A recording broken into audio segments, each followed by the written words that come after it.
Halo anak-anak, di video ini saya akan menjelaskan tentang praktikum kimia di kelas 11 semester 1. Jadi kalian sudah kelas 11, sudah akan mulai ada praktikum kimia.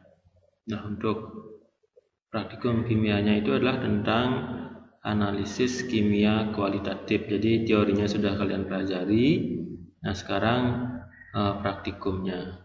Nah, bagaimana praktikum kimia analis itu? Nah, sebelum saya bahas tentang praktikum kimianya, saya jelaskan dulu atau saya perkenalkan dulu untuk alat-alat yang ada di lab kimia. Jadi tentunya nanti saat praktikum kalian pasti menggunakan alat-alatnya. Jadi kalian harus kenal terlebih dulu dengan alat-alatnya.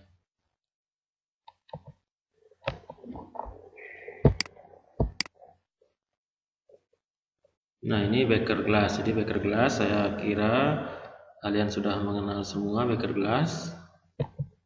Kemudian labu Erlenmeyer. Kemudian gelas ukur, jadi sudah ada di lab resep, sudah kenal kalian. Kemudian ini ada pipet volume atau pipet gondok. Nah, ini mungkin baru untuk kalian. Nah, ini namanya pipet volume atau pipet gondok karena ada gondoknya. Fungsinya adalah untuk mengambil cairan dalam jumlah tertentu secara tepat. Jadi kalau ini misalnya 50 mili, jadi hanya bisa mengambil 50 mili saja, nggak bisa kurang, nggak bisa lebih. Itu pipet gondok. Kemudian ada pipet ukur. Nah, ini untuk mengambil cairan juga, tapi bisa mengambil di berbagai ukuran. Misalnya pipet ukur yang 5 mili. Kalau 5 mili dia bisa ngambil 1 mili, bisa ngambil 2 mili, 3 mili, 4 mili sampai 5 mili. Jadi ini mirip dengan gelas ukur. Jadi ada skalanya. Kalau pipet gondok nggak ada skalanya. Jadi kalau ukurannya 50 hanya bisa 50 mili saja. Kalau pipet ukur bisa sesuai kapasitasnya. Kemudian pipet tetes sudah biasa ya. Kemudian ada buret. Nah, ini buret namanya. Buret ini digunakan untuk titrasi. Nanti kalian menggunakannya di kelas 2 semester 2. Kemudian tabung reaksi. Nah, ini nanti di semester 1 ini kalian akan berkutat dengan alat ini ya. Ini namanya tabung reaksi. Jadi kalian akan mereaksikan zat-zat di sini sebagai tempat mereaksikan bahan kimia untuk melakukan reaksi kimia dalam skala kecil. Jadi nanti di analisis kualitatif kalian akan menggunakan ini tabung reaksi. Kemudian kaca arloji. Nah, ini fungsinya sebagai penutup gelas kimia, tempat menimbang bahan kimia, kemudian dapat mengeringkan padatan dalam desikator. Ini namanya kaca arloji. Di resep juga sudah ada ya. Kemudian corong. Ini namanya cawan porselin, sudah biasa. Mortir dan stamper, spatula, batang pengaduk, kawat kasa. Nah, ini namanya kawat kasa. Ini digunakan untuk alas dalam memanaskan suatu zat. Jadi nanti kawat kasa ini ada pasangannya, yaitu kaki 3. Nah, kaki 3 digunakan untuk melawan kawat kasa dalam pemanasan. Jadi kawat kasanya ditaruh di sini, di atas kaki 3. Kemudian di atasnya itu baru ditaruh zat yang mau dipanaskan.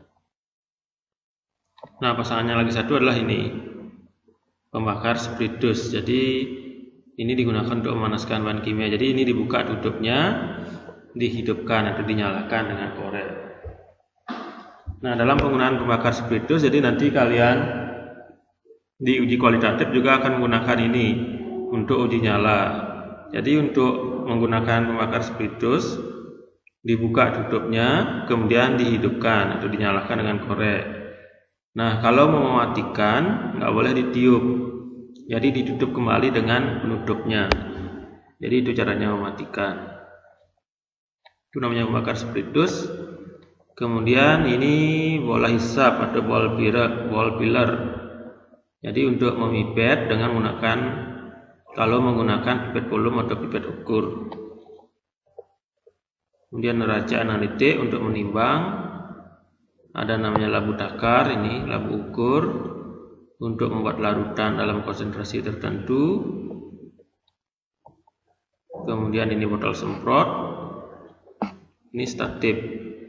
Jadi tadi ada buret, nah tiang yang megang buret ini namanya statip. Kemudian klem buret, nah klem buret untuk megang buretnya. Jadi buretnya nanti di sini taruh. Ada penjepitnya. Kemudian kawat nikrom, nah ini yang akan digunakan untuk uji nyala, kawat nikrom. Jadi sampel ditaruh di ujung sini, kemudian dibakar. Ini kalian gunakan di semester 1. Rak tabung reaksi untuk meletakkan tabung reaksi di sana. Kemudian penjepit tabung reaksi. Nanti kalau mau memanaskan zat dalam tabung reaksi menggunakan penjepit. Jadi nanti tabung reaksinya diletakkan di sini. Dijepit kemudian dipanaskan. Nah, sekarang masuk ke analisis kualitatifnya.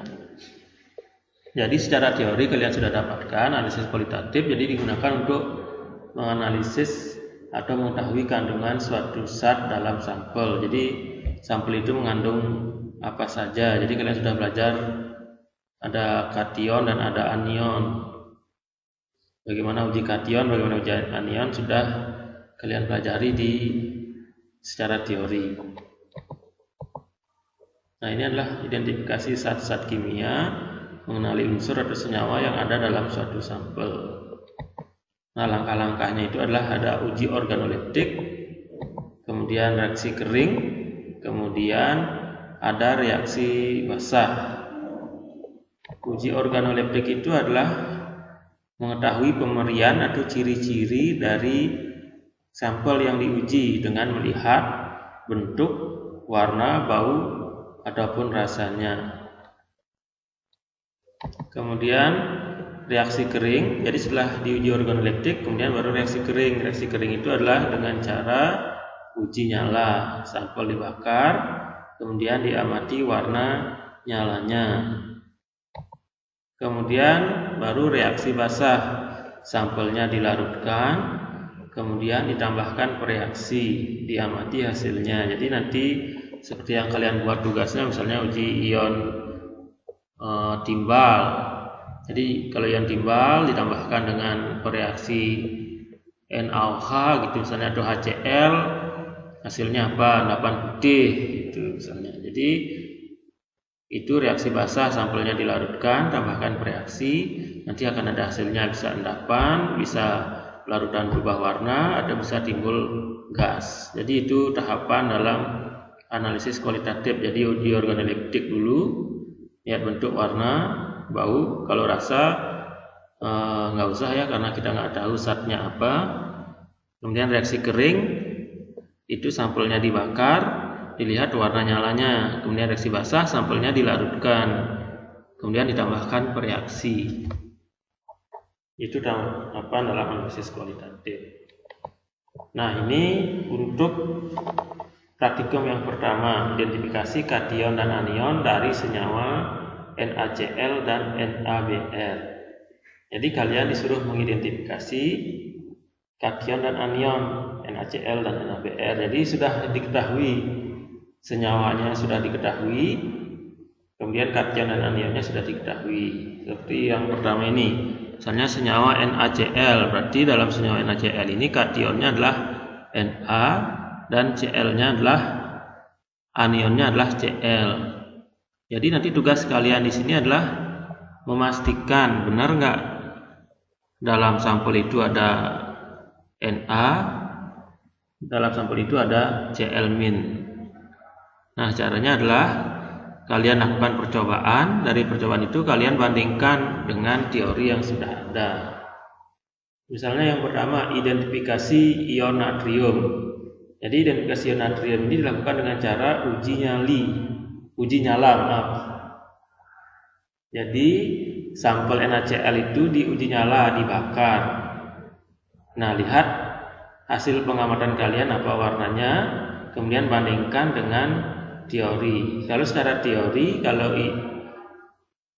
senyawa mengandung ion Na, warna nyalanya pasti kuning terang. Nah, sekarang kalian bandingkan dengan yang kalian amati di lab saat praktikum, kalian dikasih senyawa, kemudian uji nyala, benar nggak warnanya kuning? Kalau kuning warnanya berarti benar ada Na, kalau nggak kuning berarti bukan Na, seperti itu. Jadi seperti itu dalam analisis kualitatif. Nah, yang pertama uji nyala. Nah, uji nyala itu menggunakan kawat nikrom dan api spiritus. Nah, kawat nikrom sebelum digunakan harus dibersihkan terlebih dahulu, dibersihkan dengan menggunakan HCl. Jadi nanti kawat nikromnya dicelupkan di HCl, kemudian dibakar. Kemudian lihat warna nyalanya. Jadi kawat nikromnya dibakar ujungnya.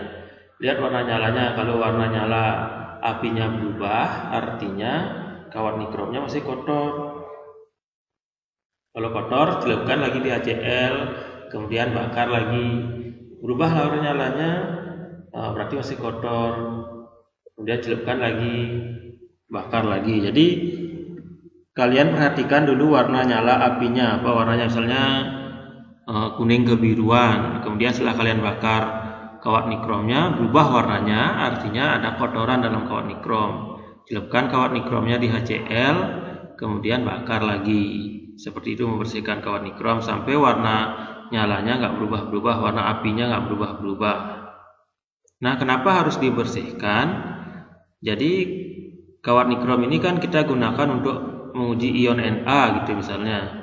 Nah, kalau dalam kawat nikrom masih ada ion-ion lain selain Na, itu akan mengganggu proses pengamatan. Jadi seharusnya Na warnanya kuning terang, bisa nanti kalau masih ada ion-ion lain bisa warnanya beda-beda nanti, sehingga harus steril dulu kawat nikromnya, dibersihkan, kemudian baru dipakai. Jadi kalau sudah bersih, celupkan lagi di HCl, kemudian celupkan di sampelnya, baru kemudian dibakar, lihat warna nyalanya.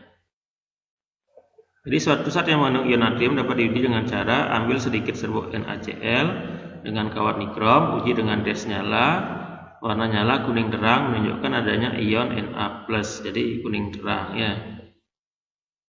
Jadi kalian membandingkan nanti dengan teorinya. Jadi teorinya sudah ada kuning terang, nanti sampelnya kalian uji, benar nggak kuning terang? Kalau kuning terang berarti benar ada Na-nya, seperti itu.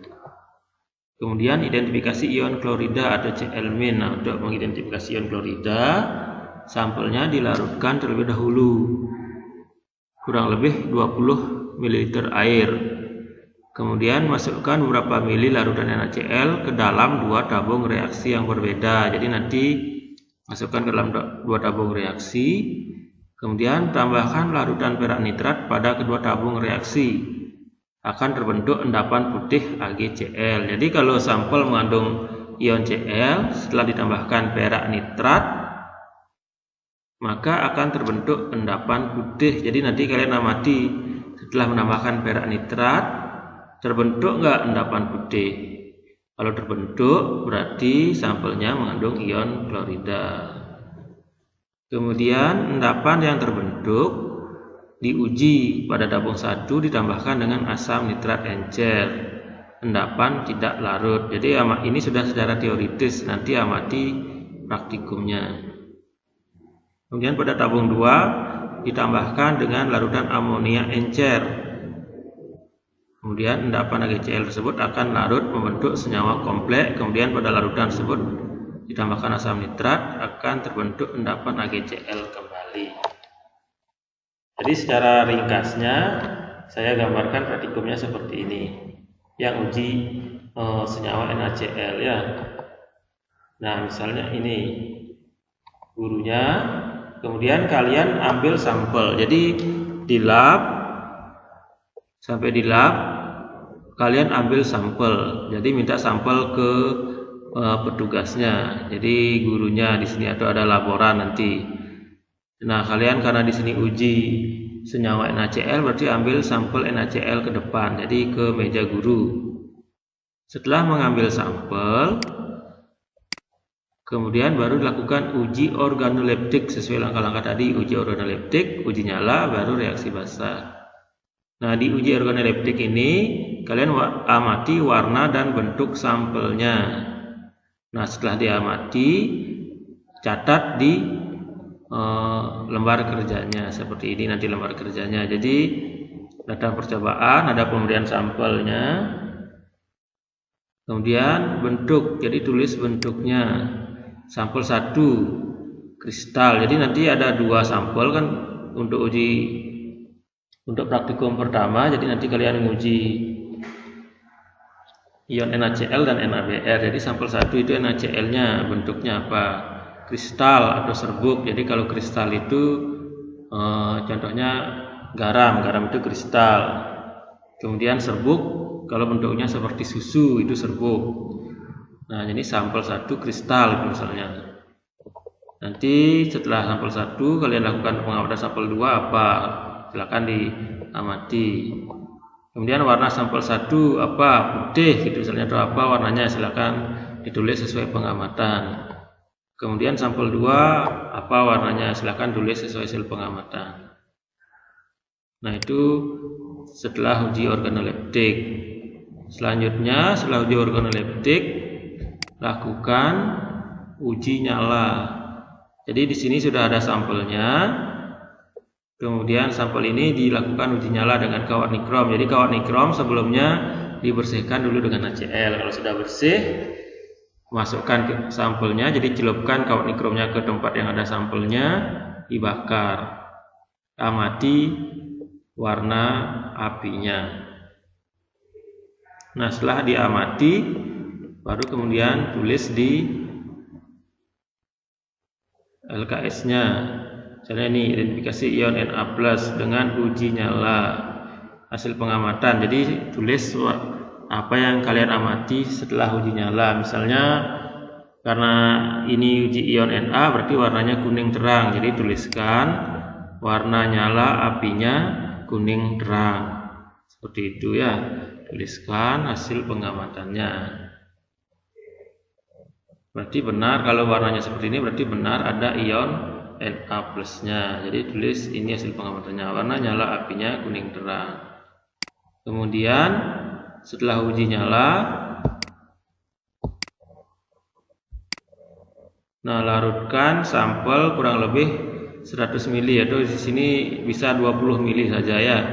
Jadi kurang lebih ya, bisa 20 ml kalian larutkan, nggak usah terlalu banyak. Kurang lebih, nggak usah juga diukur terlalu tepat ya, karena ini juga uji kualitatif, jadi volumenya nggak terlalu berpengaruh. Jadi larutkan kurang lebih 20 ml, nggak usah terlalu pas ya. Kemudian setelah dilarutkan, masukkan ke dalam 2 tabung reaksi. Nah, gini misalnya. Jadi nggak usah ini yang kalian larutan ini kalian buat dibagi 2, nggak usah. Jadi masukkan sedikit-sedikit aja. Di tabung 1 masukkan sedikit, di tabung 2 masukkan sedikit. Nggak usah ini dihabiskan dibagi 2, biar nggak terlalu banyak tabungnya. Jadi nanti masukkan kira-kira kurang lebih 2 cm dari dasar tabung. Jadi ini dasar tabung, isi tabungnya kira-kira 2 cm. Jadi kurang lebih 2 cm ya, nggak usah terlalu banyak. Nah, setelah dimasukkan ke dalam 2 buah tabung reaksi, kemudian kedua tabung ini ditambahkan dengan perak nitrat atau AgNO3.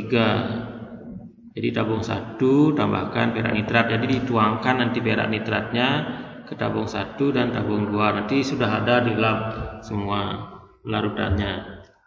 Nah, setelah ditambahkan perak nitrat, amati hasilnya. Jadi secara teori ditambah perak nitrat terbentuk endapan putih. Nanti di praktikum silahkan diamati apa hasilnya. Begitu ditambahkan perak nitrat, amati hasilnya, kemudian catat di hasil pengamatan. Jadi ini identifikasi ion Cl-. Kedua tabung ditambahkan dengan perak nitrat. Nah, apa hasilnya? Jadi terbentuk endapan putih. Ini seharusnya ya teorinya. Nanti kalian amati di sana. Jadi kalau ada ion Cl-nya ditambah perak nitrat pasti terbentuk endapan putih. Kemudian selanjutnya setelah ditambah perak nitrat terbentuk endapan putih, tabung 1 ditambahkan dengan asam nitrat HNO3. Nah, secara teori kalau ditambah asam nitrat tidak terjadi perubahan, masih dalam bentuk endapan putih seharusnya. Nah, nanti kalian amati hasilnya bagaimana. Setelah diamati, tuliskan. Jadi secara teori tabung 1 ditambah asam nitrat encer, endapan putih tidak larut. Nah, itu seharusnya. Kemudian tabung 1, kalau tabung 2-nya ditambah dengan amonia. Setelah ditambah amonia, apa hasilnya? Dicatat. Nah, secara teori kalau ditambah amonia, endapannya akan larut. Nanti kalian amati sendiri. Jadi hasil pengamatannya tulis. Jadi setiap langkah amati hasilnya langsung tulis biar tidak lupa nanti. Jadi ditambah amonia, endapan putih larut, jadi endapannya larut secara teori. Kemudian setelah ditambah amonia, tambah asam nitrat lagi, amati hasilnya. Setelah diamati, tulis hasilnya. Ditambah asam nitrat, endapan putih terbentuk kembali. Jadi itu secara teori. Sehingga nanti kalau kalian pas praktikum dapat hasil ini, berarti bisa dikatakan senyawa yang kalian uji mengandung ion Na, kationnya Na dan anionnya Cl-. Nah, setelah selesai praktikumnya baru kemudian disimpulkan. Nah, kesimpulannya dibuat seperti ini. Ini kesimpulan sampel 1. Jadi karena nanti dalam setiap praktikum menguji 2 sampel, tuliskan sampel 1 kationnya apa. Kalau kebetulan ini karena menguji NaCl berarti kationnya Na+. Kenapa tahu Na+? Kationnya dari hasil uji tadi di uji nyala warnanya kuning terang. Jadi tulis kationnya Na+. Kemudian anionnya Cl-. Dari mana tahu Cl-? Dari hasil pengamatannya tadi. Jadi hasil praktikum sesuai dengan hasil teoritisnya. Kemudian senyawanya jadi NaCl. Jadi Na+ dan Cl- jadinya NaCl. Kemudian buat juga kesimpulan bersampel 2-nya sama. Kationnya apa, anionnya apa, senyawanya apa. Jadi itu untuk praktikum kimia di kelas 11 semester 1. Jadi nanti setelah nonton video ini, kalau ada hal-hal yang kurang jelas, bisa langsung tanyakan ke saya. Jadi petunjuk praktikumnya juga sudah saya kirimkan di Google Classroom-nya. Baik, sekian dari saya. Terima kasih atas perhatiannya.